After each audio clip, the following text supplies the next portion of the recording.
Rasmi Simba imemtambulisha nyota mpya kutokea Azam FC, Nathaniel Raphael Chilambo. Ni mchezaji wa soka kutoka Tanzania anayesakata soka kama beki wa kulia, yani right back. Pia ana uwezo wa kucheza beki wa kushoto na wakati mwingine kiungo mkabaji.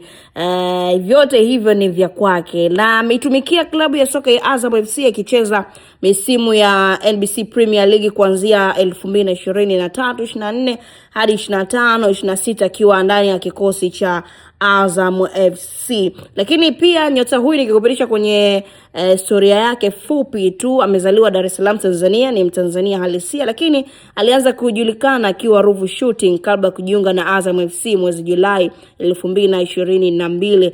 Na akiwa na Azam FC ameendelea kukua kama mmoja wa mabeki vijana wenye uwezo mkubwa zaidi, ingawa amekuwa akipambana sana kupata nafasi ya kudumu kikosini kutokana na ushindani mkubwa ambao uliokuwepo kikosini.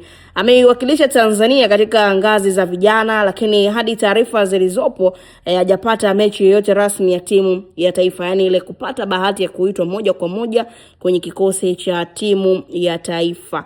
Huyo ndo Nathaniel Raphael Chilambo ambaye kwa sasa rasmi Simba wamemtangaza kuwa miongoni mwa sajili yao mpya ambayo tena kuungana nao katika msimu mpya 26-27 ndani ya ligi kuu soka Tanzania bara. Kwako wewe mwana soka, pengine unadhani Simba hapa wamelamba dume ama bado uongozi unafanya sajili nyepesi? Kwako una maoni gani kuhusiana na nyota huyo Chilambo? Japo takwimu zake si kusema kwamba ana mabao na nini, lakini kazi yake kubwa na shughuli yake inajulikana, ambaye kwa sasa uwezo ukasema Nathaniel Chilambo bado ni mchezaji kijana ambaye anajijenga na anaujenga wasifu wake. Hajatajwa kuwa na rekodi kubwa za mabao au tuzo binafsi, lakini amesifiwa kwa uwezo wake mkubwa kupanda, kushambulia kutoka pembeni, kasi na uwezo wa kuzuia mashambulizi, nidhamu ya kiuchezaji na maendeleo ya kiwango chake akiwa Azam FC. Vyote hivyo ni sifa mojawapo ya nyota huyu mpya wa Simba